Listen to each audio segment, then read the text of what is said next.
fear through Killarney. Now I'm back to hitching with the wind. But if Mickey Flynn should ever find me, I'll throw me caution all behind me and square off on that son of a bitch again.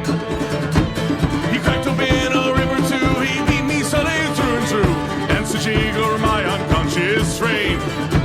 I won me healthy sheriff fights, well lucky son, still have me life since Mickey Flynn beat me dumb and lame.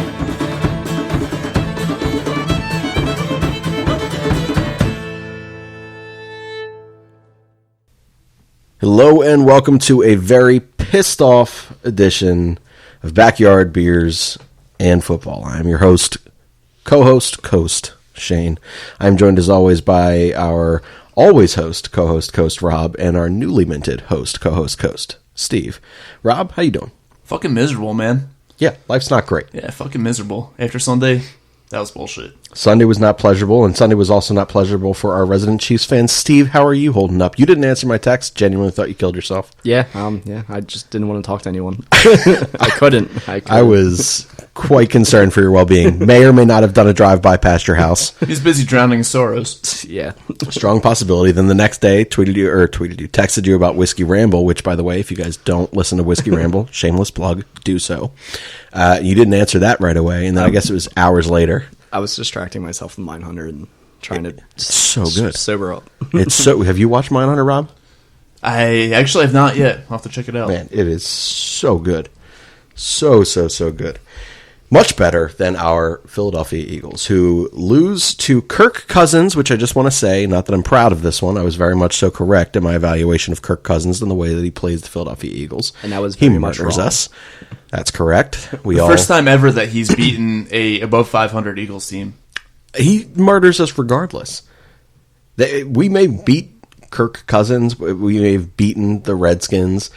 Come on now. I mean, he has thrashed this Eagles team over and over and over again. And then when you supply him with bulletin board material, such as our newly released linebacker and Zach Brown does, that's what happens. But the Eagles lose 38-20 to Minnesota, which is, as Rob said, making us all fucking miserable this week. Eagles football and Chiefs football, wherever you're listening from, whatever your fan base is, when your teams lose, that's a hell of a week that you got to endure. Hey, at least we have some silver lining this week. What's your silver lining? Dallas lost to the Jets. That is hilarious to me, and we will talk about that.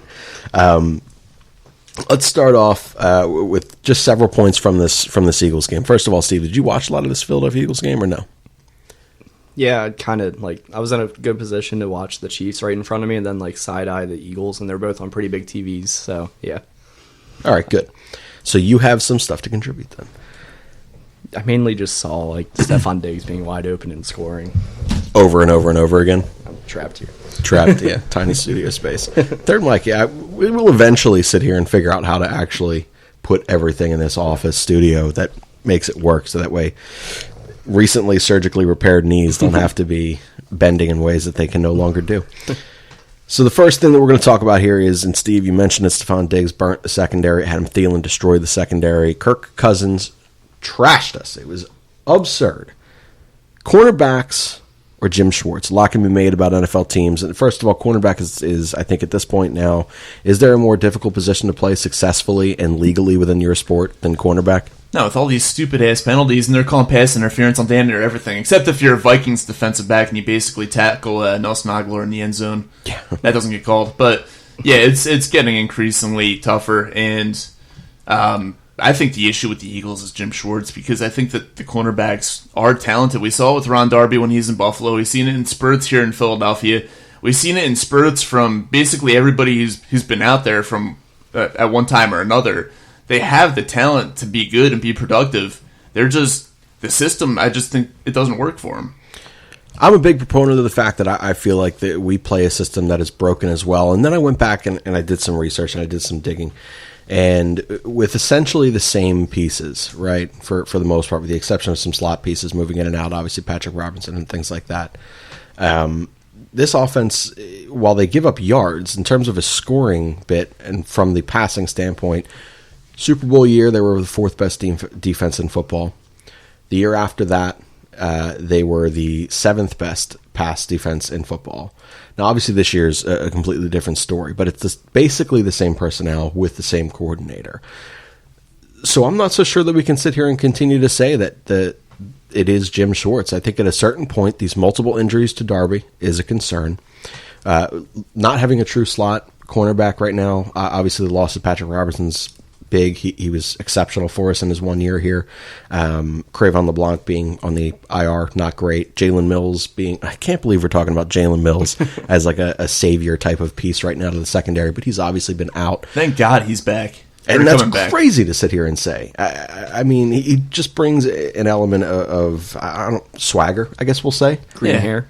It's a green hair, excellent. Hey, put him on the other team's number one receiver inside the red zone, and he actually does a damn good job. He really does. An exceptional job. I mean, Julio still trying to score on him. But so it's weird. I sit here and I wonder, have we overvalued some of the talent here? Guys like Sidney Jones, who in my opinion now should have played his last snap in Philadelphia. Yeah, he's trash. If you could find somewhere, he may be fine, but he's not going to succeed in Philadelphia. This is a guy who absolutely needs to move on in a position of need so badly here. I mean, when's the last time we had dominating cornerbacks? Was it Sheldon Brown, Lito Shepherd, and Harris? No, Harris was with Vincent and Asante Samuel. Asante was a shutdown. Personally, I would go back to Troy Vincent, Bobby Taylor, and Harris. Because I think that Lito Shepherd and Sheldon Brown, they were good, but they were more a product of Jim Johnson's system. I think that Troy Vincent and Bobby Taylor were actually the last two legitimately good cornerbacks that we've had here. All right. We'll take it back to that era there. So we're strived for this for so long, similarly to that of what the Flyers go through with goaltending. We thought that we had, and we gave up, some would say, too quickly on Bob. Bob goes elsewhere and he succeeds. Obviously, the talent at a second-round pick, a projected top 15 pick when he was healthy prior to tearing the Achilles, in Sidney Jones, we assume the talent is there. Maybe he goes elsewhere. Maybe he has his Bobrovsky moment where he sits there and he plays in a lesser fan base where no one gives a shit about anything.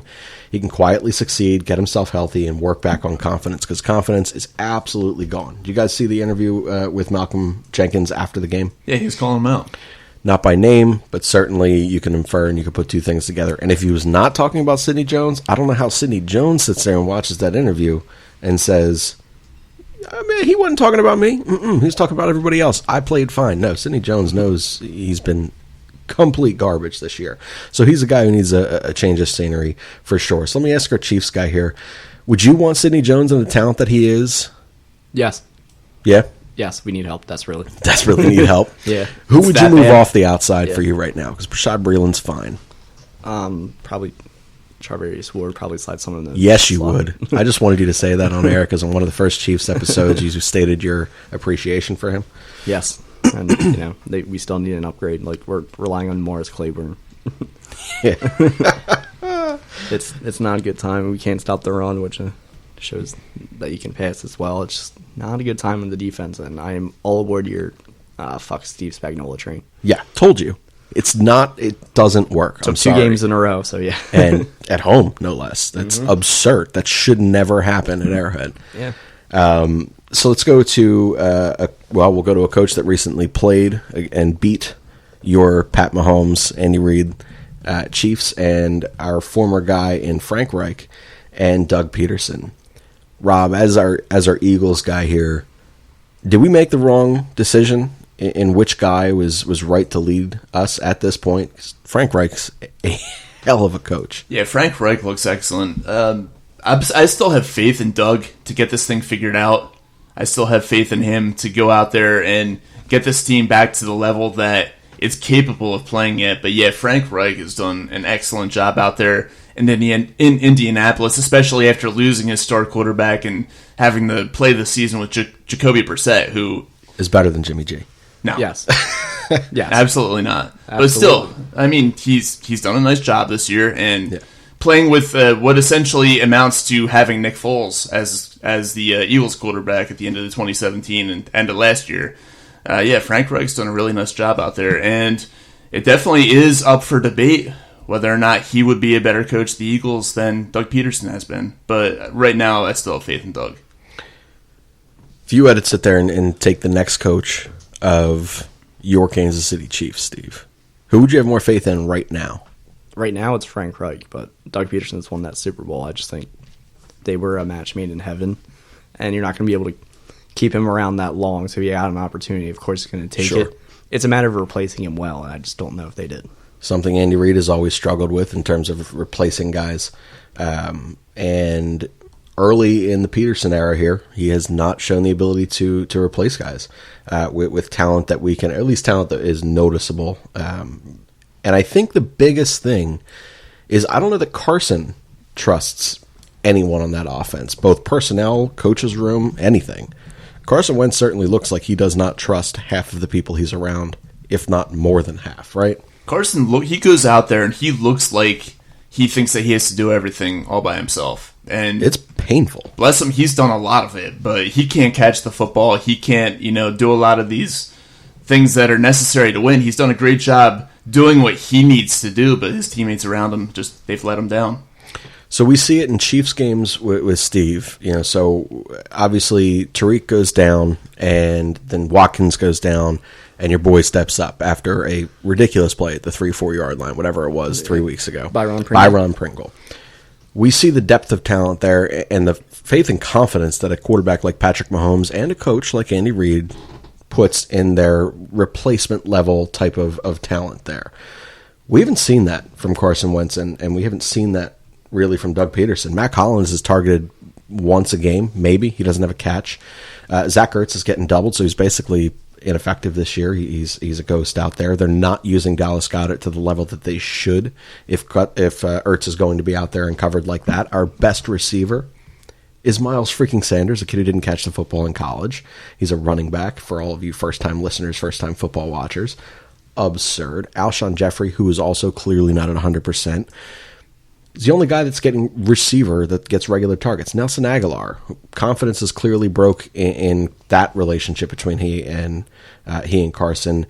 How much do you put this on Carson Wentz, or how much do you put this on the scheme and the plays being called and the options being called out there by Doug Peterson? Where's your blame, Rob, as an Eagles fan, in terms of getting your personnel involved and finding that talent at replacement level the way that Andy Reid and Pat Mahomes have been able to do? Well, honestly, I think the blame lies with the receivers who haven't been able to catch the ball. I mean, what reason does Carson Wentz have to throw the ball to Nelson Aguilar when he's not catching the football? What reason does he have to throw to Arcega-Whiteside when he doesn't even run the right routes half the time? He's not on the field. I mean, at a certain point, I'm talking about when he is out there. I'm talking about I just remember the Atlanta game twice. He ran bad routes. The first time was picked off. The second time should have been picked off. And then, obviously, the end of the Detroit game, he drops what would have been a game-winning touchdown pass. What reason does Carson Wentz have to have faith in these guys, aside from Zach Ertz and Alshon Jeffrey, to catch the football? The thing about that is if he doesn't have faith, then you lose football games, which you are. So you need to develop that faith. You need to develop that rapport. So that's where I will blame Carson Wentz, just to counter you. Nelson Aguilar had 7 targets, 4 catches. Alshon Jeffrey had 12 targets, 10 catches. We already know that they have that strong relationship. Zach Ertz getting double covered, 4 catches off the 9 targets. There's no Arcega-Whiteside in there. There's no Matt Collins had 2, no catches. Like you got it. You got to fix this on the practice field, and that's just what you have to do. I put it on coaching, the receivers, and Carson Wentz. You have to develop it. You have to get through these injuries. Yeah, for me, that's perfectly said. You have depth for a reason. We sat here and we talked about the crazy depth that we believed that we had, not unlike we talked about with the Phillies. That's the parallels between these two teams and organizations right now are awful and super depressing.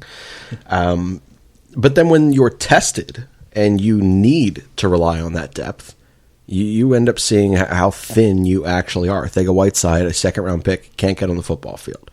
That's third-round pick. Second-round pick? Second-round pick he was, right? Something like that, yeah. Whatever it was. Top 3-round pick. Top 3-round pick, Arcega-Whiteside. Can't get on the football field. Matt Collins, I don't know why he's out there. If you're starting on the outside and you get 2 targets a week, I don't know why you're on the football field. And if he is on the football field, why the hell is Arcega-Whiteside not on the football field? You want to tell me that man can't get 2 targets? That relationship can't start to be getting some sort of like fire into it? I don't know. But yeah, it starts on the practice field and it starts with play calling. At a certain point, I'd send Alshon the fuck home. Say, just take the day off. I need to work on chemistry with these guys. I need to develop. Yeah, Work on that calf muscle, man. Go get a massage today. see, Just on your calf. What this is basically it's 2016 all over again. 100% agree. Where Carson has, he can make plays himself, but he has nobody to throw to. And, we saw what happened in 2016 when Carson had nobody to throw to. The offense was completely ineffective that year. So, I mean, the receivers need to be better. Yeah. You could make an argument, and definitely it's a valid point to say that Carson he needs to work on building chemistry with these guys, but these guys, they need to catch the fucking football. That's the most basic thing out there. That's fair, and also it's strange to say now that Deshaun Watson, I'm just not over the loss. Deshaun Jackson's absence really is hurting the team, but it should be that opportunity for these guys to step up. Well, we saw it last year, too, with Mike Wallace. He played half of football, didn't get a target, and then we didn't have a speed threat at all. What the hell is Howie Roseman doing, never having an additional speed threat, knowing what the offense is built on and how it needs to run efficiently? Or knowing how the main speed threat always gets hurt or can't catch? Yeah. That's what I'm like. If we have all this depth, like we drafted Arcega-Whiteside, who's Alshon Jeffrey. We have Alshon Jeffrey. We have a slot guy in Nelson Aguilar. We have guys that can filter into the slot there. Where's the speed? You've missed and missed and missed on these drafts, and you go out and you make this trade. You reacquire Deshaun Jackson. That's important. Last year, you get Mike Wallace. That was important. The year before that, even Torrey Smith, despite the fact that the man couldn't catch a football either. How effective was that offense? It was the top 3 offense in football. Now, we're 21st or 22nd in the league in offense. And Torrey Smith proves that. I'm sorry. Torrey Smith proves that you don't even need to be able to have great hands as a deep threat. You just need to be able to stay healthy. And he was out there for every game, and just his presence opened things up for the rest of the offense. Are we turning on Howie Roseman time in Eagles Lane? It seems like a lot of people has, are. Yeah. We I'm not, but a lot of we people are. It seems like they're all critiquing the drafts and everything. I think we naturally in Philadelphia we find parallels between our teams and between the ways that they're built, the droughts that they may be in, and when you can. I know about droughts. You should, for a multitude of reasons. But when we've all gone through here in Philadelphia the mess that is the Philadelphia Phillies, and we begin to see, I don't want to say incompetence, but just acceptance of circumstance where you can change those circumstances, and we see that parallel run deep in now this current season of Eagles football.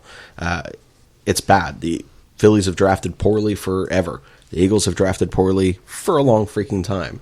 We thought we had depth. We don't have depth. We overrated our pitching staff. We overrated our cornerbacks. It's all these different things. Is it Jim Schwartz? Is it Doug Peterson? Was it Gabe Kapler? There's so many parallels right now between those two teams and organizations. It's hard to break that argument. We've talked so much about the offense now, and we're talking about it because I don't know how you two feel about this. I'm pretty certain that our defense is just going to give up points, and we're not going to stop people. And there's a point where you accept that, and then that's me as a Chiefs fan. Exactly. Speaking, like I realized it last year, and we'll just score more points than the other team. That's all you have to do. But I think the Eagles do they really give up 38 points a game? They certainly don't. Yeah. Every year they have a clunker like this. Last year they gave up 50-something points to the Saints, and then played them 9 weeks later, 8 weeks later, or whatever, and gave up 20 points. Yeah. So what really hurts this week the most for you guys then is just the fact that it's Kirk Cousins. I think that's really what you guys just want to admit, but can't. I can admit it. Well, I know you can, but I just think that's what's really happening here, and it's full panic mode that should be settled back because this Cowboys game coming up Sunday night is like the game of the season for you guys. Early on, but Amari Cooper's not playing. Yeah. Well, that just means Gallup's going to thrash us. Yeah, that's what I said in the group Not text. necessarily. Is that what you said too? Yeah. So my whole point in this, and we focus so much on the offense, which again we see as less of the problem, and I want to ask the question is why? If we're accepting that that our defense is going to let up a lot of yards, more than likely they're going to let up enough points to that those offenses can win you games. You need to have a top 5, top 7 offense in the NFL. You need to be last year's Kansas City Chiefs in order to sustain some sort of winning football. If you're going to give up 30, you got to score 35. Like, this is just what you have to do every single week. This offense, I heard the stat by a guy we hate, Elliot Shore Park, he put out the stat in Carson and Doug's games together, so it's 40-plus starts, the offense itself has exceeded 30-plus points only 8 times. That's not enough. I feel like Pat Mahomes puts this up every freaking week. Not the last 2 weeks. Well, the last 2 weeks, every freaking week. He had over 26 points every single game besides the last 2 weeks, I think. That's an incredible offense. Carson Wentz and Doug Peterson and this misevaluated depth, ain't it? And how many of those games came during the Super Bowl season? What's that? I feel like I feel like almost everything came just in that about. 1 year. Yeah, I mean the offense was explosive that year. We had the 51-point game against Denver that year, Yep. and a number of other games. We had What was it? L.A., Seattle.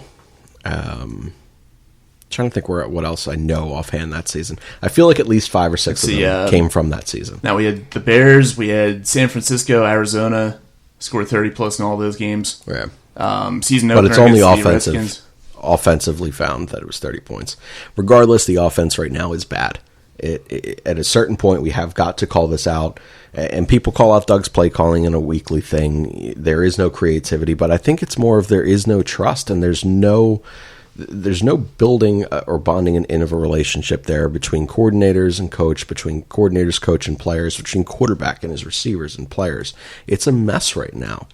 There's so much to be worked on, and I don't know what you can place more faith in right now. Is the defense going to play just adequate enough football to keep you into these games, or is it a safer bet to sit here and say, I think Carson, Doug, and the offense figure it out? I don't know what's a good bet right now. It's tough to tell. With Deshaun coming back, I'm leaning towards putting my chips in the offensive side of the table. They'll get it figured out, but they only had one game against with Deshaun Jackson healthy, and it was against the lowly Redskins. Yep. So and who knows really how hard to tell. Deshaun comes back, right? Deshaun very well may need surgery. We don't know what's going on with this guy, and you got to plan for him to miss games. He's up there in age. He's a little guy. He's susceptible to these types of injuries. Well, granted, not this. This is different, but Should have traded for Stephon Diggs. for Tristan definitely. Who said that in our group chat? Me. I think it was Steve. All right, so let's transition away from the Eagles because they piss me off. Let's talk around the NFL. So this is we started working these types of things back into this show for extreme in-depth analysis of different things on Eagles football. So that's recaps and previews. You're going to want to listen to the Kelly Green Hour on AMYP that is hosted by LJ and Connor. They also welcome guests every week now. They had their first guest this week. Breezy is her name, and it is Sports and Stilettos is her show. So give her a follow as well. I know a girl named Breezy. So what's up? So I know a girl named Breezy. Not Is sure it if this Breezy? I'm not sure. I have no clue. I'll have to see a picture of her. All right. Well, I don't even know what she looks like either. So, but it was a great show. This show we're going to transition into some more around the NFL stuff. We're going to incorporate some Chiefs talk. We still have our inner segment bits that you guys love. So we'll get into all of that. So let's start with the first thing, and I think this is one of the most pressing ones, and this is something I feel like we could probably do an entire show on at a certain point. But we'll talk briefly on it. Steve, we'll start with you. Screw the NFL refs, right? Yeah. Did you watch on Monday night? No, it should have been 17-0 Lions, and I went to sleep because they were driving. It was 10-0. 10. Yeah. And they were driving. I'm like, oh, yeah, this will be fine. Quarter's over. I'm just going to go to sleep, finish up Mindhunter. And then I wake up the next morning. I'm like, oh, fucking course they lost by a point. So I have no idea what happened, but I just assumed the refs suck. It was bad. And so here's the thing. The NFL issued an apology the next day and said, sorry, we screwed that up. Well, you costed a team a win. Yeah. What happens when Detroit doesn't make the playoffs because of that one freaking game? Not just that, they cost them first place in the division. That's what I'm saying. Like, these things happen. I'm sorry. That this bullshit next day apology, those essentially to take one from the NBA, the L2M reports, like, screw you. Get it right. Why do we have replay? Why do we have these things in place that say, here, this is here because human error exists. We acknowledge that, and we're putting everything in place to make sure that it doesn't impact the outcome of a football game. They got to have a ref in the booth. They for every game. Like something's got to be there. The fucking analysts do. Eye in the sky, Oh, man. Yeah. They got drones flying around all over the damn place. Here's the Exactly. thing. If you're going to go and try to make the game perfect, make the game perfect. do not fuck up a call. I'm sorry. You can't do that, especially a call like that. If you're not aiming to make this game perfect and you're looking to embrace the human error and the human aspect of things, stop. Then this shit happens, and then do away with replays, do away with challenges. If this shit happens, this shit happens. But don't make it so obvious that you're, geared towards one team. Sure. Because freaking Green Bay they get the biggest calls in their favor at home when they play at Lambeau. Most teams do. I feel like these night games are the Chiefs kind of got fucked over. They called this interception back, and then they just reversed their decision and said it was an interception. That was straight bullshit. That was pretty terrible. So. But yeah, I mean, all across the league, all across football, your team, if you're listening to this and you're a fan of a team other than the Chiefs or Eagles here, that we mainly talk, your team has undoubtedly been screwed out of a game or two by referees as well. And when the NFL issues their apology, if they issue one at all, I mean, how do you feel? Like, that doesn't put a win back in your column. That doesn't put the opportunity of the football back in your quarterback's hand to lead them down for a drive for the potential to win a football game. Like, this I'm sorry stuff and this admittance of incorrect doing the next day, I'm almost of the mindset to say, just shut the hell up. Like, if you screwed up, all right, man, just shut up. Move on. If you talk about it and you sit here and acknowledge how imperfect you are, I'm going to talk about it. Yeah, and we got to start this shit off with it. An apology just makes you look even fucking stupider. There's a reason why it's that admittance of guilt. If you're going to have an apology, at least have it come straight from the referee who blew the call. That is something I will 100% to the day I die agree on. If a quarterback goes out there and blows something, it blows a game, and he has to face the media and say, listen, yeah, I threw a pick in the end zone there. I blew the game. This one's 100% on me. If they have to face that level of accountability in the media, to the nation, to the country, they all got to sit there and do. Was it Joe West that screwed up the perfect game? Who was it? No, it was Jim Joyce. Jim Joyce, right. I kicked the shit out of that call, and he was super upset about it. He's crying. And he was a man. He talked about it. There's a level of accountability there that I can appreciate.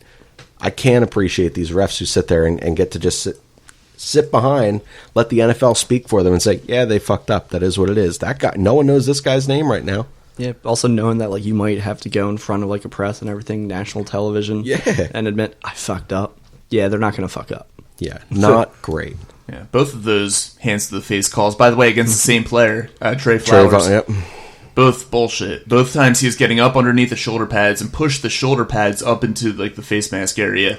And they only apologize for one. Like, if you're going to apologize for one, why not apologize for both? It was a penalty call because his hands were in the vicinity of the face mask, which is such bullshit. Wow, absolutely absurd, fucking stupid. So let's take it around the NFL for a little bit. We're going to start with our resident now 2 weeks in a row depressed. Would you just break it? No. All right. Checking to see how much you have left. You might want to change the cartridge for this question because I'm coming your way, Steve. What's wrong with the Chiefs right now? Defense and Andy Reid. Just the two things. Yeah. Elaborate. Let's start with your defense. Patrick Mahomes has one ankle. He does have one ankle. And he's still playing really well. There's a question that one of our listeners sent in, by the way, for you later about the ankle, and I just can't wait to see your reaction. But start with your defense. Pretty much the defense can't stop the run, and then that opens up the passing game, and they can hardly stop that. Time of possession is a problem. The Chiefs go out and they score because they have a phenomenal offense, but then they can't stop anything, so these drives just prolong themselves. And it's Andy Reid and Patrick Mahomes. You want to score, but at the same time you want to burn some clock. But do you have a running back that you can trust to lengthen these? You don't have a Laggard. I trust Damian Williams enough, but Andy Reid doesn't. Apparently not. Why else did he get shady? It's shady. It's shady. Yeah, even if you just rotate them in and out, I think they are a good enough duo to prolong a drive. It's just a matter of Andy Reid just trying to be Andy Reid. In the fourth quarter, the Chiefs had 2 drives and they snapped the ball 7 times. They had the football for a total of 1 minute and 25 seconds in the fourth quarter, and that was a tie game. It's absurd. I can't believe that Andy Reid got outcoached. What? I can. It's Andy Reid. Sarcasm. You gotta do a better job. We're used to it here. Yeah, right. As am I. And then Patrick Mahomes II came along, my Lord and Savior, and even he can't outdo Reed's efficiencies. Yeah, but it fucking sucks. It's 2 weeks in a row where the Chiefs really hugely lost the time of possession, and they lost. Patrick Mahomes has one ankle. He's still making plays. Tyreek Hill, back from his injury, is absurd and makes one of the best catches I've ever seen because I really thought that was going to be picked. I screamed, "Are you fucking kidding me? That's an interception." And then Tyreek is bowling into the end zone. I'm like, oh that my was God, insane. I that was texted fucking you right absurd. after that. Yeah, that was absurd. And, with Watkins down, like, you still have Hill, and then you still have all these other guys that can step up and catch the ball and make plays. Must be nice. Even Darrell Williams, like the third string running back, is making plays. It was pretty nice to see. I never really trusted him, but the offense is going to be fine, but you need to fix the defense. And like I said earlier, fuck Steve Spagnuolo. I'm done with it. I don't appreciate it. Frank Clark got hurt. He wasn't putting up the stats, but he was still playing well, which is really rough to say for anybody else that's not named Chris Jones and probably Matthew and Thornhill. Everybody else has been pretty much garbage.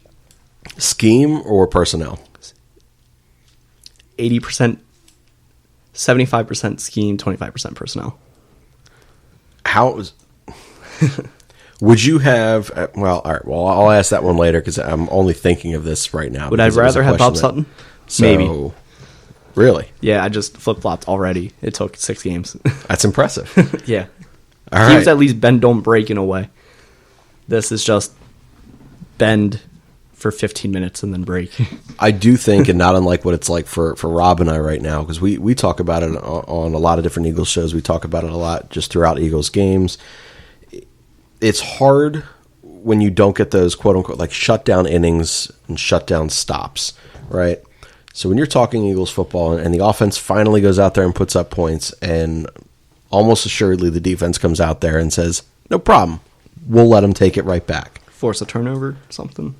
Nothing. There's no positive momentum. Neither the offense nor defense ever plays off of each other, and it seems like you guys get that as well.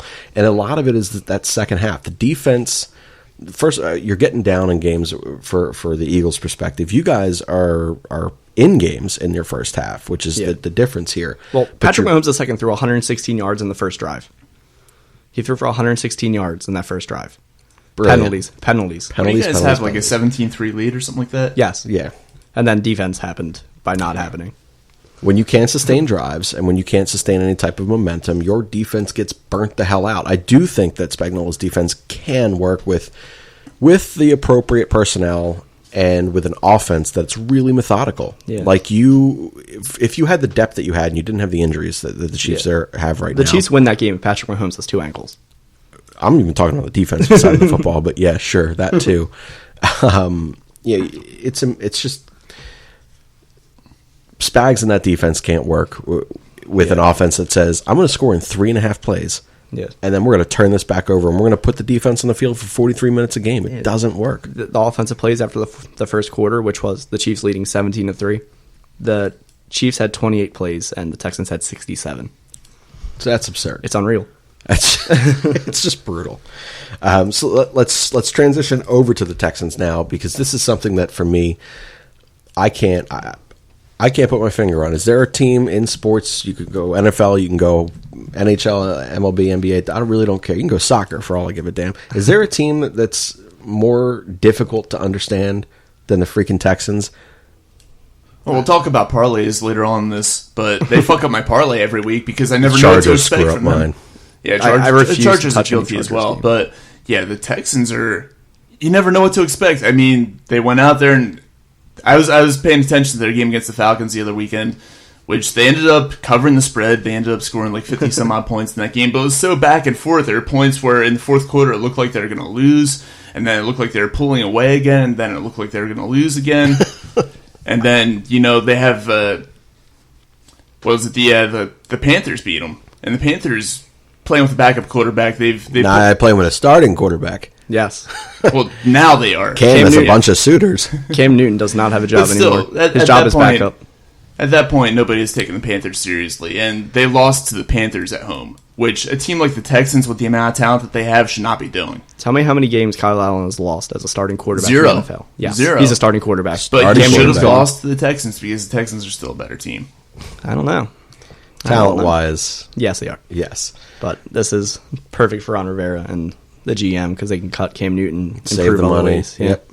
Or even trade him because he has suitors. It's a good situation for them because Cam's a headache. Yeah, They and don't if- want Dude him is a to- headache. And he's if- not a good fucking quarterback. No, he's not. And if you don't trust Kyle Allen all that much, even though he is undefeated, you just draft someone. Yeah, it's fine. But yeah, the Texans are very tough to like figure out. Like this team would be a Super Bowl contender if they didn't have Bill O'Brien. We've talked about that before on this show. Yeah, so like they are going to be second in their division because the Colts and Jacoby Brissett are going to win it. But it's such a bizarre division in itself that you never know like who's really going to come out that year. Like the Jaguars had that phenomenal year. The Colts are good again with Jacoby Brissett and Frank Reich. The Texans, they could go 7-9, they could go 10-6. You really never know. So it's always tough to handle, like tough to predict what they're going to do. And it's week in and week out, like we've all said. Yeah. I don't get it. They have good talent. They have Romeo Crennel, who usually coaches a phenomenal defense, but I'll never figure them out until they have a different coach. I agree. I thought about it. I thought long and hard. I can't think of a team that that make less sense to me than the Texans. We'll shift over to the Vikings, who obviously spanked the Eagles this week, which was wonderful to watch. No. Are they back, or are the Eagles just that bad? Can we believe in Kirk Cousins and that the last 2 weeks have happened? Thank you. No. He's a garbage quarterback unless the Vikings play the Eagles. Rob, do you think the Vikings are back? They do have a decent enough defense. Their offense obviously has weapons, but their quarterback is still Kirk Cousins. I'm going to go neither here. I don't think the Vikings are back, and I also don't think the Eagles are that bad. It was just a perfect storm for the Vikings to blow out the Eagles on Sunday. The Eagles played like complete shit. Kirk Cousins up this game like you allude to that he always does against the Eagles. The Vikings aren't a bad team. The Vikings, I think they're probably going to end up being a wild card team this year. I think they could finish around 10-6, somewhere around there. But they're not world beaters. They're not going to win that division because that's going to be Green Bay. But at the same time, they're not going to be a sub-500 team that misses the playoffs. They are what they are. You know, they're a slightly above 500 team that probably gets a wild card spot, maybe wins a game in the wild card round. And with that being said, no, the Eagles aren't that bad either, because I think the Eagles, if the Eagles played the Vikings 10 times this year, I think the Eagles would win like 5 or 6. So I'm gonna say no on both. So accounts we are there. what we are too. Yeah, exactly. They are Zero who we thought faith. what they were. Yeah, let them off the hook. The Vikings are a decent team. I really think they have enough talent to win. It's just if they had a better quarterback, they'd be a lot scarier. Yeah, I agree. This team almost went to the conference championship with Case fucking Keenum, and I think Kirk They did. Cousins They is did go. better than Yeah. They him, got but blown out I just- 38-7. Yeah, they did. Yeah. Maybe Kirk Cousins was in that Cathartic game. that they put 38 up against us. Yeah, the revenge game. What, 2-3 years later? Well, we played them last year, and they beat us then, too. Thanks to a bullshit call against the ref. Yeah, Man, you a guys couple really, of them actually. I was at that game. I forgot you I were think at that game. one was on Michael Bennett roughing Michael the Bennett on passer. the passer. How did this Vikings-Eagles fucking rivalry start? There isn't one. Because It's it seems like there those is. stupid Vikings fans went up to the Rocky statue and dressed all in 12 their of them. colors. Sure. And But that's also it. that kid with the Go Bird shit, that was so fucking That funny. is Yeah, that was- so funny. I mean, and then we can. How is he not completely gotten on treated him Ellen? like- Is it because he was drunk? Yeah. Yeah, Ellen. Because he wasn't respecting the lady that was Well, he's- demanding respect. because he's an Eagles fan. Because he's an Eagles fan. That too. And we honestly treated their fans like complete dog shit when they came to our stadium, which they deserve because of what they did to our statue. Shit happens. Yeah, the Vikings are going to be fighting for a wild card. I'm not sure if they're going to be in the playoffs because that division's actually really tough with the Lions actually being a pretty good team. And the Bears with a fantastic defense and who's Chase Daniel still starting because Trubisky's He out? should be. Yeah. He's thrown as many touchdown passes in a quarter of the amount of attempts that Chase Daniel has, and they're throwing for similar yards and similar attempts per game. Oh, okay. Well, So it should remain Chase Daniel, who is the most expensive backup quarterback in the history of backup quarterbacks. best backup quarterback of all time? I Best think we talked clipboard about holder. it. We have, yeah. Yeah, our inaugural Chiefs segment, we talk about Yeah. backup quarterbacks. But yeah, the Vikings, like, there's just too many teams that are, like, unpredictable in the NFC, and I just don't trust the Vikings to outlast any of them. Like, the Niners, the Yeah. Panthers, actually, I think are better even with Kyle Allen. Well, he's undefeated. Christian McCaffrey. Yeah, he's a It is beast. absurd. And then they also DJ Moore and Curtis Samuel. I didn't think they were anybody last year. If you would listen to Pretty Connor, they would both be great. good. Of course. And the Cowboys. The Eagles are going to be the only NFC East team in the playoffs. That brings us to the next point. Are the Cowboys just in a rut as we see these things happen for several teams? Or are they just not good? They have a lot of talent on that team. I'll be the Eagles fan to admit it. There is a lot of talent on both sides of the football there. They do have a moron for a head coach, and they do have an overly involved owner, not unlike John Middleton. I'm going to make comparisons everywhere. They're a good team with good talent, I think. I think it's just a bad couple weeks. Steve, Lost to the fucking Jets. I don't know how it happens. It's hilarious. It is fucking I should have taken that hilarious. fucking live bet. After having no passing game all season long, Sam Darnold comes back from the dead and throws for over 300 yards. Come back from the dead. Yeah, he literally did. I dropped Robbie Anderson in fantasy, and then he put up 25. So that's why that happened. Who have the Cowboys really beaten? Nobody. They beat the No. Dolphins. Yes. They beat And the Dolphins, Giants. Redskins. And the Redskins. And the Redskins. Yep. Yeah. Who have a combined 3 wins.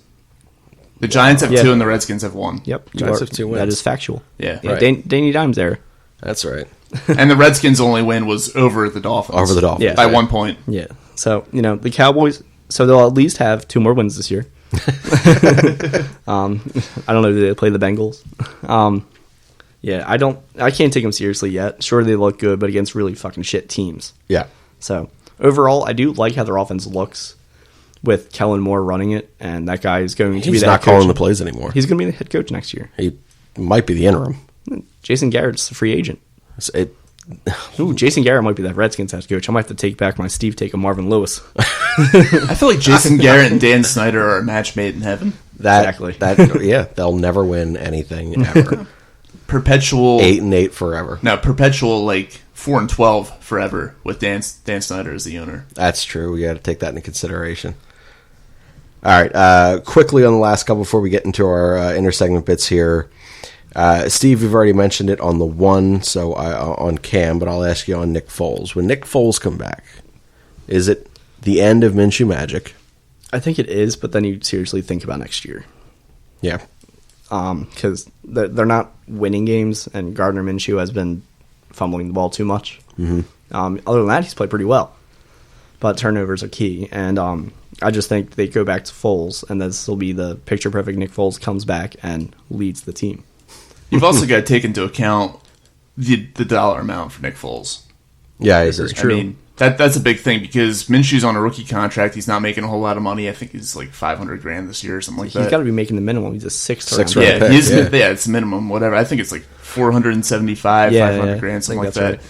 right. And meanwhile, Nick Foles, they signed him to a huge contract in the offseason. They put a lot of eggs in the Foles basket. So, yeah, when he comes back, he's going to take back that starting quarterback position. Unless Gardner Minshew lights the freaking world on fire and He already throws has. like 500 touchdowns and 0 interceptions between now and then. That's just Patrick Yeah, Mahomes' stash numbers. sanity. Yeah, that's what I'm saying. he's going to need to put up Patrick Mahomes' numbers if he wants to keep that starting quarterback position away from Nick Foles. Yeah, for me, I think especially now that they've moved Jalen Ramsey and they've acquired additional picks here for build the future again. They got 3 picks out of it, 2 firsts and a fourth. Yes. 2 firsts and 2 firsts and a 2 fourth. firsts and a first. Yeah, sorry, I'm not even drinking. But you're going to have the ability to continue to build around Nick Foles if you truly believe that he is that guy. And his one beautiful rainbow touchdown pass in the opener on the play that he broke his collarbone. Yes, that was actually really It was nice. a gorgeous pass. Yeah. He still can be I wasn't that even guy. mad. Huh? I wasn't even mad. No. I actually felt bad that he was hurt. I did feel bad that he's hurt. He can't stay healthy. That's the biggest thing. You talk about Minshew having turnover issues. A lot of young quarterbacks do. They learn that the invincibility that they had in college is no longer translates to the NFL. I don't know what that's like. It's a learning process. You don't because you have the best quarterback in the history of quarterbacks over there in KC. I think that Gardner Minshew can figure that out. But I think that if you truly believe in what you've invested in Nick Foles, How many years did they give him? Like 3? just 3. Yeah, so use this time to continue to progress Gardner Minshew. Gardner. And he's the quarterback of the future post Foles. post polls. And very cheap. Make it like an Aaron Rodgers, Brett Favre situation. Exactly. Sure. Just instead of a first-round pick, it's a fucking sixth-round pick. Yeah. And instead of Brett Favre, it's Nick Foles. Yes. Well, both won a Super Bowl. Both. There you go. Both won a Super Nick Bowl. Foles has a higher winning percentage in Super Bowls. There you go. All right, so let's go to the last topic here. We're going to leave some of our bet talk for Whiskey Ramble this week instead. Honestly, I don't have much. No? I had 3 days clean of betting. Oh, man. Yeah. Good for you. I'm down to my last $100, and I think I'm putting it all on the Chiefs and the over. All right, man. Last question bet here talk. for Around the NFL while Steve cleanses himself of the gambling. What are we going to do? We're going to have anything to talk about in Whiskey Ramble anymore. Now we're going to actually have to talk about life. I'm going to get back into it. I just was taking a few days off, you know? All right, okay. All right, name a coach that's on your hot seat. We've talked about several so far. We've talked about Jason Garrett. Steve, you mentioned the Bengals situation over there, and I don't think Zach Taylor gets fired. I don't think he gets fired. He's not I just Jim think Tom he shouldn't have Sula. gotten freaking hired in the first place. That is fair. Let's talk about coaches on this hot seat right now. So, Rob, let's go to you first here. I already had it figured out, and now I can't remember his name, but the guy in Atlanta. Dan Quinn. Dan Quinn. Quinn. That was my Steve take last week. Dan Quinn That gets was. fired. Dan Yeah. Quinn, Listener of absolutely the on the pod. hot seat. 2 years, 3 years removed from being in the Super Bowl. What are they, 1-5 right now? Who'd they beat? Hold It's on. so Don't fucking hard. remind me. So hard being an Eagles fan. Yeah, it really is. But yeah, that team is. They went from being up 28-3 in the Super Bowl to losing the Super Bowl to being a wild card team and losing to the Eagles the year after that to being sub 500 last year to being on pace to go like 3-13 this year. Holy shit, they are 1-5. I didn't realize that. Oh yeah, So that's how bad Yeah. do the Eagles have to be? That bad. yeah, well, getting back, Dan Quinn, the team has progressively gotten a lot worse every year since they blew that 28-3 lead in the Super Bowl, and the There's talent a lot is- of talent there. Yeah, Julio Jones is still there. Matt Ryan's still there. Ito Smith. Devontae Freeman is still there. I like Ito Smith. I know you do. It's the only reason I said it. Yeah, and Mohamed Sanu is still there. He's old as hell, but he is. Yeah. Calvin Well, Ridley's That's the red disgusting. zone quarterback. I mean, hypothetically, they should have a filthy offense. And I think some of the blame goes to Steve Spagnuolo because right when he came in after Kyle Shanahan left, that's when the offense kind of went to shit down there. But Dan Quinn should shoulder a lot of the blame here. And I think that they got to look hard into moving on from him as the head coach. Yeah. Anthony Lynn. Okay. They're 2-4. Nothing's really changed about your team.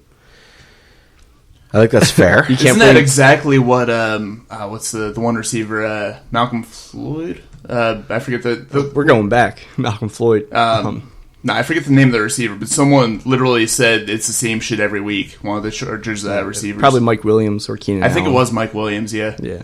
But he's also a guy that's like had that potential and never really did anything with it. Yeah, but it's the fans' fault, man. Sure. It's That the was fans' beautiful. fault. Oh, yeah. The Chargers are moving to St. Louis either way. Right after they build that brand new stadium out there that they just keep advertising. Well, the Rams will be playing in it. So the Rams don't have fans either. LA's a fake sports town.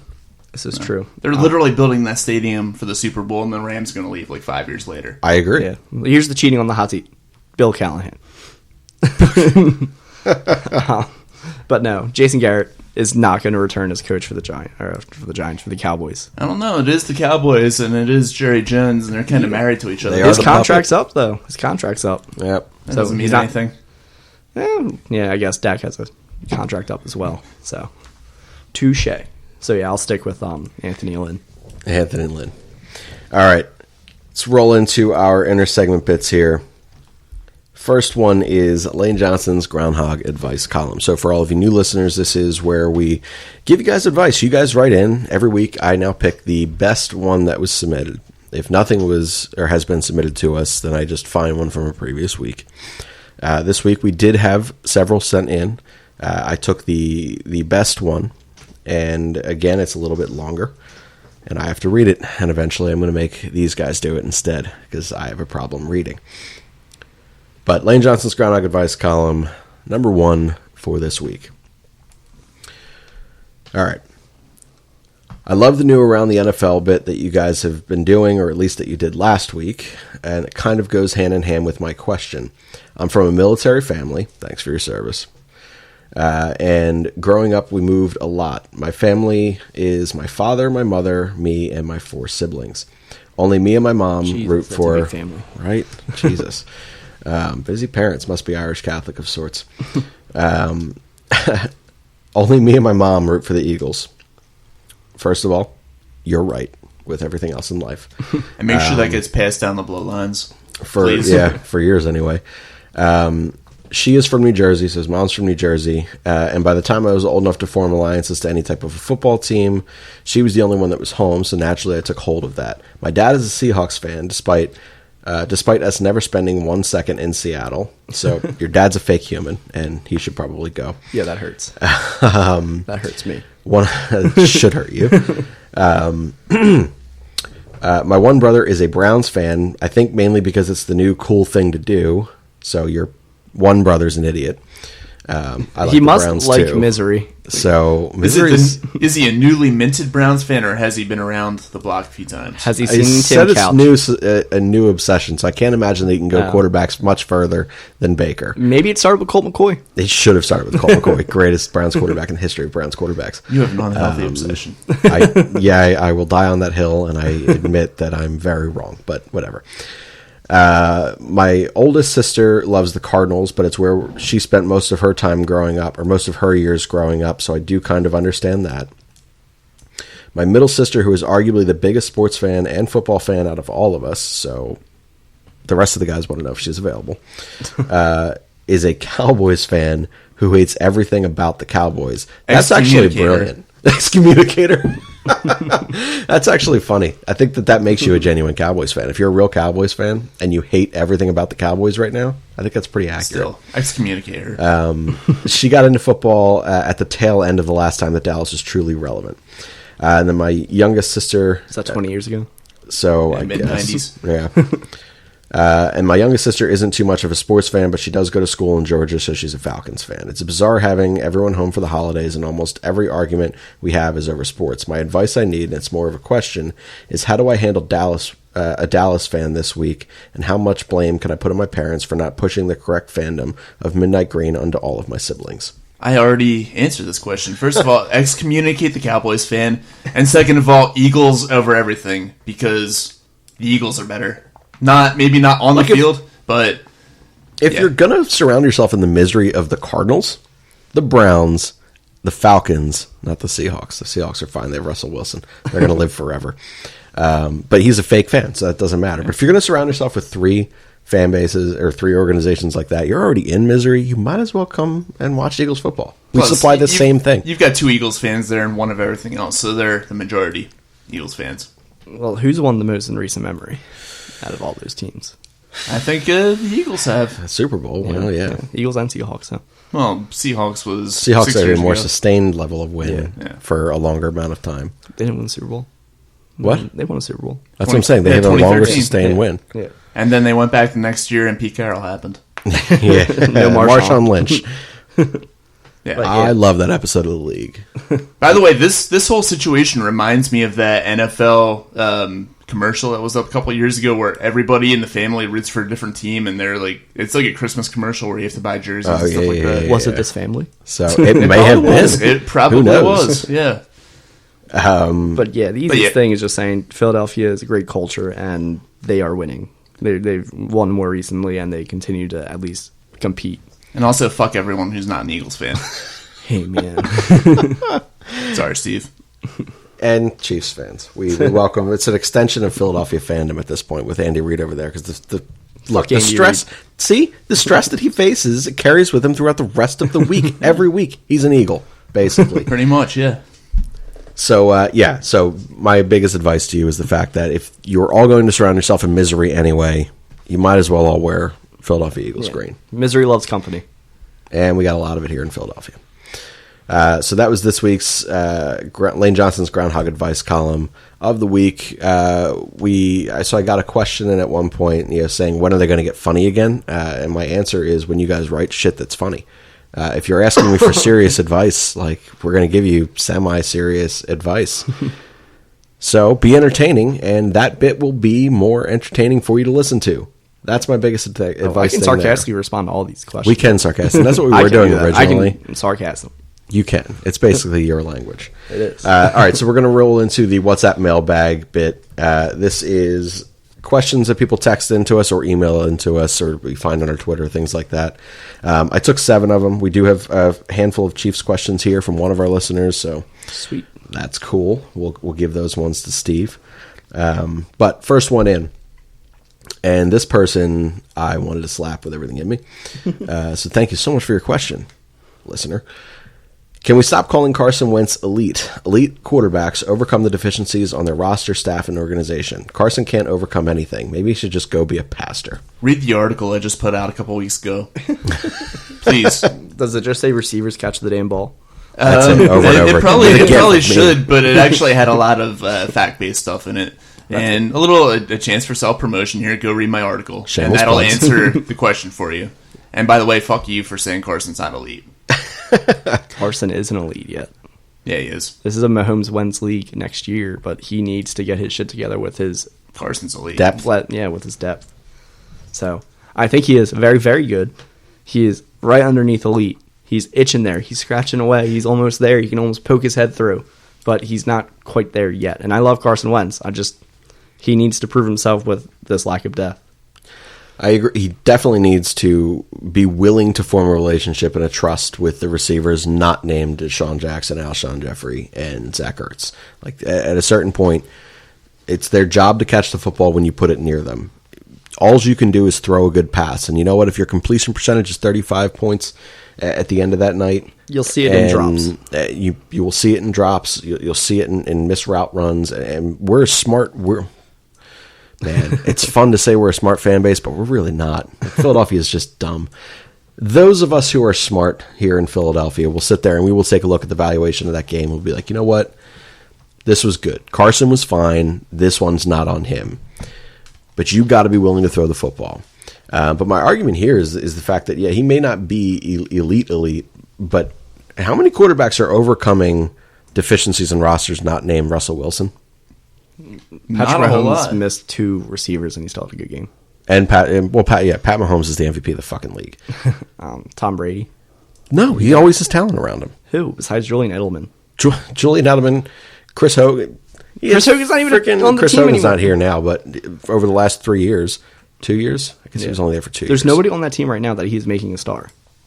Josh Gordon. Josh Gordon isn't even doing much right now. No, he's really not. Yeah. Could argue that Sam Darnold came back from the dead and beat the Dallas Cowboys, the greatest team on the face of the earth, with one good receiver and no offensive line. Are you saying that he's elite now after one game? Absolutely. God. Totally sarcastic. He is not You elite. just won your NFC or AFC East prediction to That is true. I really do. If that comes back. All right. Second question. Did Malcolm Jenkins really call out Sidney Jones specifically, or was it more just kind of an overall shadow of blame? Because he was definitely the one to blame for that second of the 3 Diggs touchdowns. First person to throw some shade at Malcolm so far this year, at least that I've seen. And he has not been great this year. or ever really. It's true. He's kind of been an untouchable Eagle throughout his tenure. As he He, should be. he was very good at one point in time, up until I think the pinnacle was 2 years ago.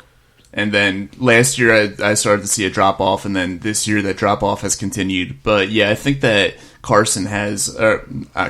Malcolm, he was taking a bit of a direct shot at Sidney Jones, although he didn't name him specifically. I think it's fairly obvious when you watch the interview, you can infer who he was talking about. Yeah, I agree. I love this question, so thank you. What does Shane get for being right about fearing Kirk Cousins? I vote Morton's because the guy is always telling pro athletes that he will take them there if they sign in Philly. So this may or may not be a relative of mine who sent this in, and love you, buddy. Thank you. What do I get for being correct? You get an Eagles loss 38-20. Well, Steve just patted my ass. That was appropriate. It was your shoulder, so you must have a very large ass.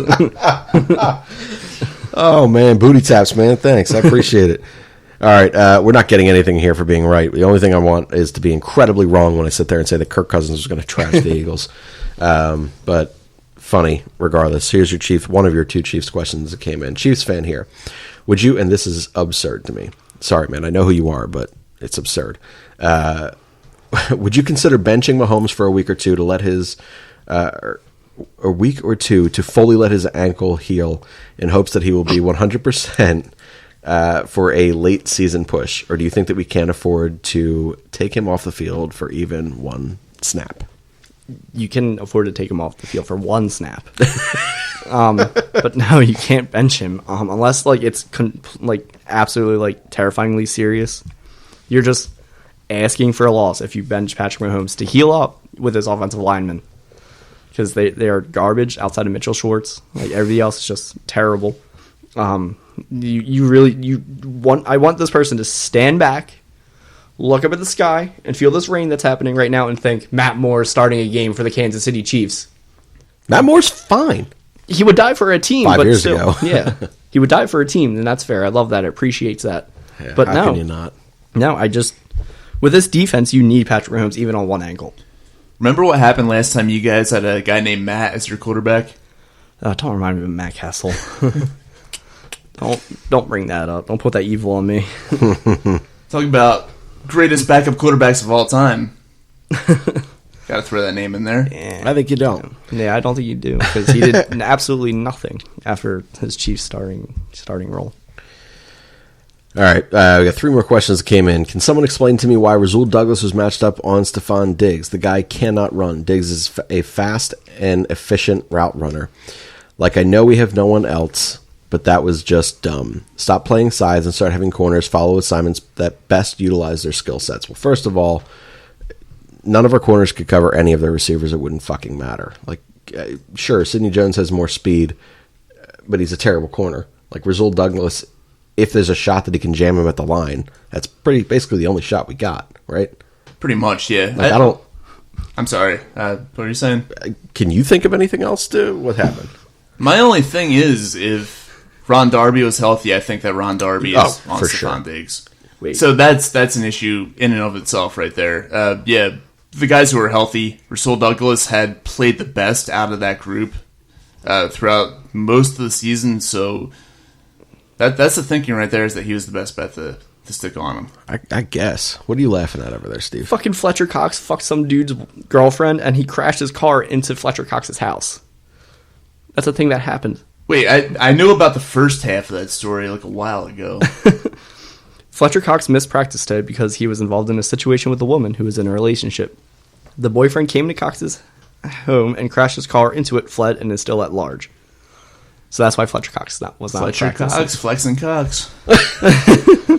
Sorry, I got a text about it as you're going through this, and then I had to search it, and then I couldn't contain my laughter. So That's sorry. actually amazing. Yeah. Oh, Fletcher Cox, giving us something to smile about. Adulterer, jackass. Yeah, the guy's just a cuck, so he had to take his anger out. So next question, please. Next question. Is Doug Peterson on your hot seat? Consistently slow starting, no creativity, hasn't found a way to use replacement level talent like other coaches do. Called a fake field goal with no timeouts, and no time to set up another play. Yeah, that was fucking stupid. That was dumb. Did they ever explain why they did that? No, he just said that he would do it again.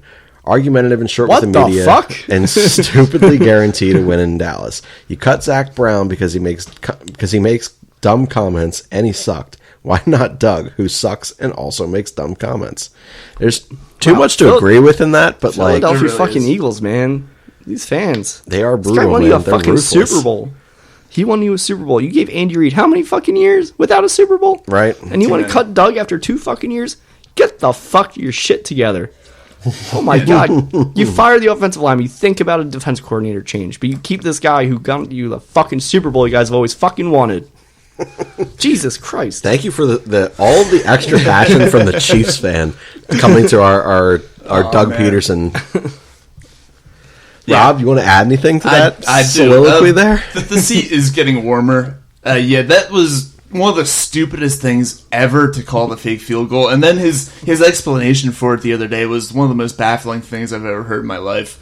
I can't even begin to translate into common sense what he tried to say during that interview. Could have just said it was a bad fucking snap. Yeah, or he could have just been like, I was fucking stupid, and that was not the right play to call there. But, yeah, his seat's getting warmer. It's not hot just yet. It's lukewarm. Maybe not even lukewarm. I think it's just because he gained a little bit of weight. He's fine. That's comfortable after a Super Bowl win. Hey, you do. Your party. No, look. First of all, the call itself, it was a really well designed play. It was just really well defended. They were in field goal safe. Like, that is just what it is. My issue was Basically a punt. when you don't have when you don't have a timeout and you're not throwing into the end zone and you're not throwing towards the sideline, you're dumb. That was a dumb call. What he needed to say was, we worked on this. We thought we could scheme this out. We thought we might be able to use that this week. Opportunity presented itself, but we needed to not take that risk of not being able to get out of bounds. Because even if he completes that, which, by the way, Jake Elliott was fucking phenomenal on that, trying to extend that and then throwing off. He threw not across his body, but he was running one way and then tried throwing back towards the middle-ish of the field. Dallas Goedert had to wrestle for it, almost made the catch, which we would have all been like, holy shit, what a play. Tick, tick, tick, tick, tick, 0. Nothing. So at the end of the day, it was moronic. Just own it. Just say, shit, if there was 10 more seconds on the clock, I would have said, yeah, you know what? I'm okay with me going for that. But not now. The way the game was going, you got to take the points there. It would have made a huge difference getting the ball 90 seconds later. Well, technically, 90 football seconds later, to start that half again. So, and at that point, they're kind of rallying. They're back in the game. I think, their first possession of the second half, they scored a touchdown to make it, 24-20? Yep. So it would have made it, instead of a 4-point game, a 1-point game, and you're talking maybe That's a completely different situation there. Yeah. All right, so our last one is another Chiefs question for Steve. Chiefs fan again. Can anyone tell me why the Chiefs were not major players to reacquire Peters or attacking the Jags on a daily basis for Ramsey? Well, Marcus Peters, in case he is dead. Yeah, there's a reason they threw that flag out. Yeah, there's a reason he was traded, and there's a reason he's been traded again. I still think Marcus Peters is a very fine cornerback. He's just very high risk reward with how he plays, and I guess he rubs people the wrong way, even though he was very, very good with the community in Kansas City. The whole Jalen Ramsey thing is, you got to think of the salary cap. You got to think like, okay, you're going to give up 2 first-round picks. Do you really want to give up this when we need to extend like Chris Jones and everything? Yeah. Of course, I'm sure they were players. Brett Veach and him and Howie Roseman have been really the most aggressive trading GMs in recent years. Like, I think of all time in the NFL.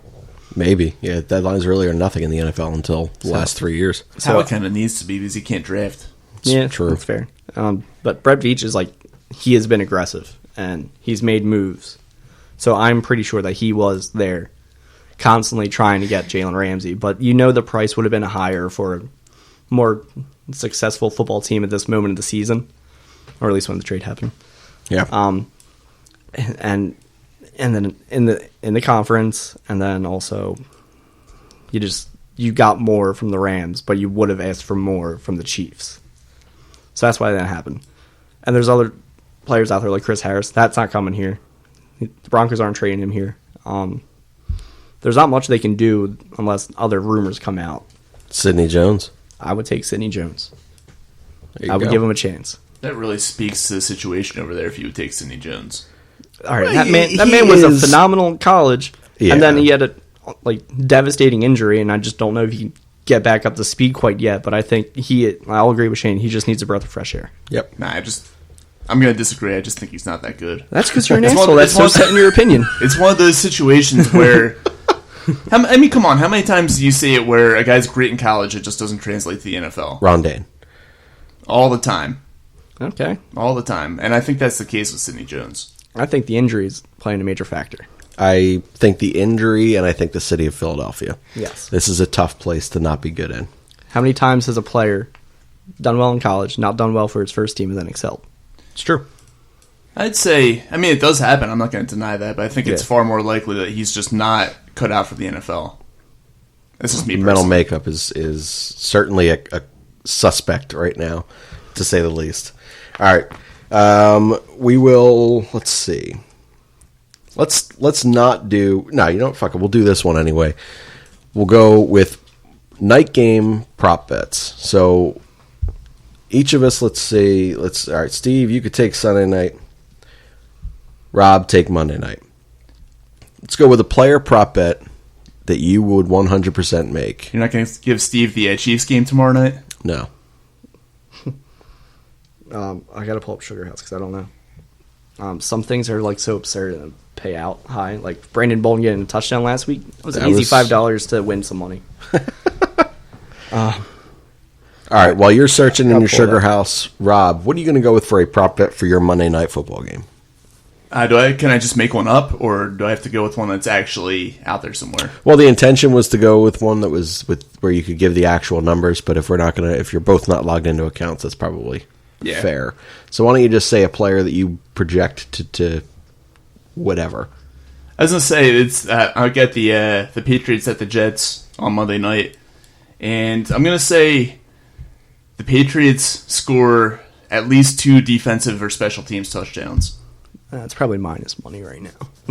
They do it every fucking week. Yeah, they're a pretty ridiculous defense. There's nothing up right now in Sugar House. They'll probably add that. Nothing up yet? So I'll set the over-under at 2.5, and you know what? I might actually take the over there. You're out of your mind, but I respect it. Yeah. Steve, you got a prop bet for our guys to take a look at and keep an eye on for when these odds come out? Dallas Goedert scores a touchdown. Dallas Goedert scores a touchdown. Yes. Well, he should have had one last time there, so I support it. All right, each week we'll be a little more prepared, I promise. We'll sit here and we'll say, here's something that you should keep your eye on as the week approaches. Last week, Steve mentioned his poll for, what did you pick last week? You just said Brandon Bolden. Should have taken Tom Brady. He was plus fucking 900. Plus 900. And he scored twice. As I told you, man, just get a goat figurine, draw a line, and just carefully walk across. I'll know what you mean, and I'll place the bet for you. But yeah, each week we'll give you something to keep an eye on as far as a prop bet. So throw $1 on it, have some fun, joke around. We'll see. Whatever prop bet is related to the star receiver or the best receiver who's going against the Eagles secondary, put money on it. Whichever, yeah, that's true. Multiple touchdowns if possible. So Gallup this week, probably 7 touchdowns. Yeah, but I'm going to go with Thursday night. I'm putting $100 on the Chiefs in the over. You said that earlier, and I just don't know why you're saying it. I'm doing it because we're doing Whiskey Ramble after the show or after the game. So after tonight? Yeah, we're not doing it tonight. Oh, okay. Friday or Saturday, maybe. Oh, gotcha. I was like, Jesus Christ. This is more segments than I signed up for tonight. I know. Wants it to be reactionary. So it's going to be happening after the Chiefs game. So that's probably going to be our best episode we record. Yeah. So all right. We're not going to do it after like the Chiefs game itself, like the day after. I got you. But it'll still be fresh in my mind. Still fresh enough. All right. Let's go to a temperature reading of your team. Steve, we'll start with you. Are you buying or selling stock in the Chiefs right now? I'm buying. I guess I don't really understand buying stock, but the Chiefs are still going to be good. Fucking banker, you work in finance of sorts. I don't deal with fucking stock, sir. Well, it's a good time to buy because stock is low right now. Then sure, yes, okay, yeah. Buy the Chiefs stock. They'll be fine. Buy low, sell high. So you believe that the Chiefs are this is just a 2-week thing? They're still winning the division. They'll probably still have first round bye. All right, they might not be 13-3 like I predicted. It might be 12-4. Yeah, I would say 12-4 is a little more likely right now. 11-5ish. But at least the way that they're playing with that defense. Yeah. So you're buying stock for if you're a Chiefs fan right now. So if you're picking on teams per week, keep picking the Chiefs. For you, Rob, on the Eagles, are you selling whatever little stock you got left? I'm buying. Just because the NFC East is dog shit, and the Cowboys, both teams are 3-3, but the Eagles, I think, have a slight edge over Dallas. So I'm buying, and I'm gonna basically stick with what I've been saying all along, that the Eagles are good enough when they get it all together to win the division and be a contender in the NFC. I'm buying stock in the Browns. I think it can happen, man. I don't know. Hey, they're picking up Trent Williams. I just need them to win 9 games. That's the biggest thing. They just need to win 10 games, and I'll be okay. What, did you make a bet on their over-under and wins? Me and my friend. The Browns need over 9. The Raiders need less than 5. Well, you're going to lose on the Raiders. What's that? You're going to lose on the Raiders. No. They've already got 3, I think. Okay. Junkerton sucks. Dude, yeah, they're overperforming, but they've gone out and beaten the Bears and they've beaten the Colts. Okay, so you can't expect Chase Daniel to win a fucking game in London. I'm just saying they're not that bad of a football team. They are. They're not as bad as no. They're going to win at least 6 games this year. I'm just all right. To be fair, maybe To be fair, they'll both push. The Raiders go 5-11, Browns go 9-7. Then we don't have to pay each other really anything. suck.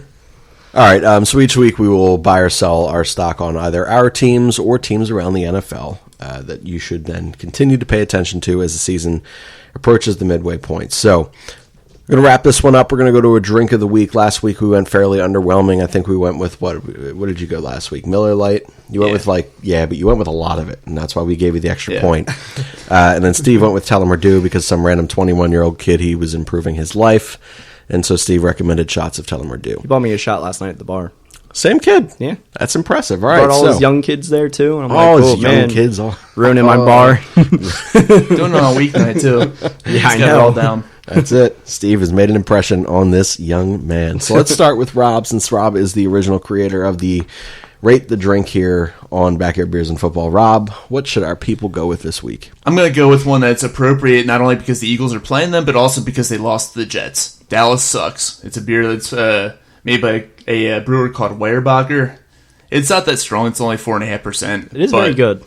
It was very good. I've actually had it a few times. It is a very good beer. And it was on tap at Chris's wedding. Are you shitting me? I shit you not. It was hilarious. That's amazing. Yeah. Yeah, it's a very good beer. Only 4.5%, but very aptly named because That's like I said, fucking 10 if I ever heard one. damn right. Rob's got the first 10 of Backyard Beers and Football for the Rate surprised you the haven't Drink heard of that segment. before. I don't drink, so Rob gets the first 10, which means he gets the Morton's dinner that I was promised for being right Goddamn about right. Kirk Cousins. Well done, sir. We're shaking hands in the studio. I know you guys can't see it. Steve, that's tough, man. Are you going to just stick with whiskey now because it doesn't matter? No, I'm going John Daly, which is my go-to drink right. at Hazy's on Sundays because it's $3. $3. There you go. And named after the greatest golfer of all time. Yeah. It's hilarious. Yep. So they actually have Arnold Palmer on like their soda gun and then just vodka. There And it is. It's delicious, and I usually pound like 8. God damn. Yeah.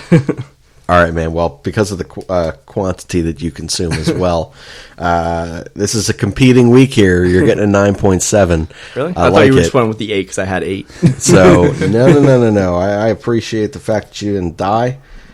Steve gets a 9.7. So if you drink them both. So when you go out, get your mixed drink from Steve. Get your beer from Rob. Those are your 2 drinks for Rate the Drinks this Make sure week. you drink Steve's drink first because, beer before liquor, never been sicker.